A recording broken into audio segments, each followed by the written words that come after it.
Hi dears, നമ്മൾ ഇന്നൊരു രസത്തിൻ്റെ റെസിപ്പിയാണ് കേട്ടോ ഇടാൻ പോണത്.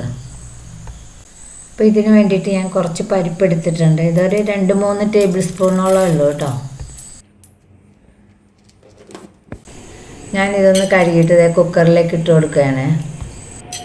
ഇനി നമുക്ക് ഇതിലേക്ക് ആവശ്യത്തിനുള്ള വെള്ളം ഒഴിച്ച് കൊടുക്കാം. ഇത് അടച്ചു വെച്ച് നമുക്ക് വേവിക്കാൻ വയ്ക്കാം.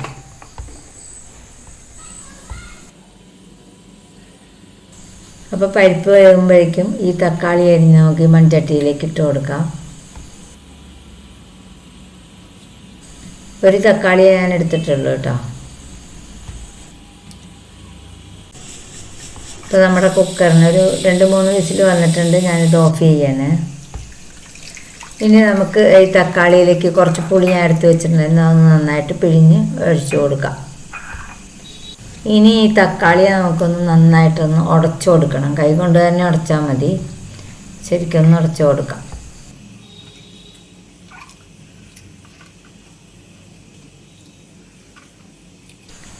ഇപ്പം തക്കാളിയൊക്കെ നല്ലതായിട്ട് ഞാൻ ഉടച്ചെടുത്തിട്ടുണ്ട് കേട്ടോ. ഇനി ഇതിലേക്ക് നമുക്ക് ആവശ്യത്തിനുള്ള വെള്ളം ഒഴിച്ചു കൊടുക്കാം.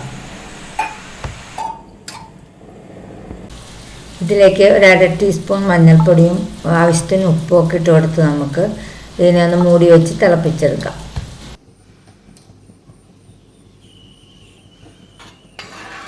അപ്പോൾ ഇതിലേക്ക് വേണ്ടിയിട്ട് ഇനി കുറച്ച് സാധനങ്ങൾ നമുക്കൊന്ന് വറുത്ത് പൊടിച്ചെടുക്കണം. അതിന് ഞാൻ ഒരു 2 വറ്റൽ മുളക് പാനിലേക്ക് ഇട്ട് കൊടുക്കുന്നുണ്ട്. നമ്മുടെ മുളകൊന്ന് ചൂടായി വന്നിട്ടുണ്ട്. ഇതിലേക്ക് നമുക്ക് ഒരു 8-10 അല്ലി വെളുത്തുള്ളിയും പിന്നെ ജീരകം, നമ്മുടെ നല്ല ജീരകം, 1 സ്പൂൺ പെരിഞ്ജീരകം, പിന്നെ കുരുമുളക്, ഇതൊക്കെ ഇട്ട് നമുക്കൊന്ന് വറുത്തെടുക്കണം.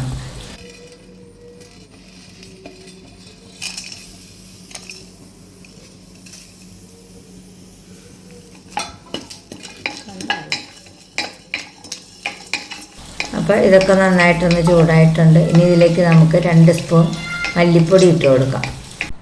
മുഴുവൻ മല്ലിയാണെങ്കിൽ നമുക്ക് ആദ്യമേ വറുക്കുമ്പോൾ തന്നെ ഇട്ട് കൊടുക്കാം കേട്ടോ. അപ്പോൾ മല്ലിപ്പൊടിയും കൂടി നമുക്കൊന്ന് ഇതിലിട്ട് ചൂടാക്കിയെടുക്കാം. അപ്പോൾ ഇതെല്ലാം നമുക്കൊരു മിക്സി ജാറിലിട്ടൊന്ന് നന്നായിട്ടൊന്ന് പൊടിച്ചെടുക്കാം. ഇപ്പോൾ നമ്മുടെ പുളിവെള്ളത്തിൽ കിടന്നുള്ള തക്കാളി നന്നായിട്ടൊന്ന് തിളച്ച് വന്നിട്ടുണ്ട്. ഇനി ഇതിലേക്ക് നമ്മൾ ആ പൊടിച്ച് വെച്ചിരിക്കുന്ന പൊടി ഇട്ട് കൊടുക്കാം. അപ്പം ഇനി ഇത് ഒന്ന് നന്നായിട്ടൊന്ന് തിളക്കട്ടെ.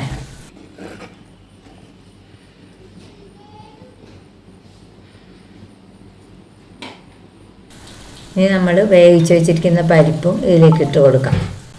അപ്പോൾ ഇനി ഇതെല്ലാം കൂടി കിടന്നൊരു 5-10 മിനിറ്റ് ഒന്ന് നന്നായിട്ട് തിളക്കട്ടെ. അപ്പോൾ നമ്മുടെ രസം ഇപ്പോൾ ഏകദേശം ആയി വന്നിട്ടുണ്ട്. അതിലേക്ക് നമുക്ക് 1 സ്പൂൺ ശർക്കരപ്പൊടി ഇട്ട് കൊടുക്കാം. കുറച്ച് വേപ്പിലയൊക്കെ കൂടി ഇട്ട് കൊടുത്തിട്ട് നമുക്ക് തീ ഓഫ് ചെയ്യാം.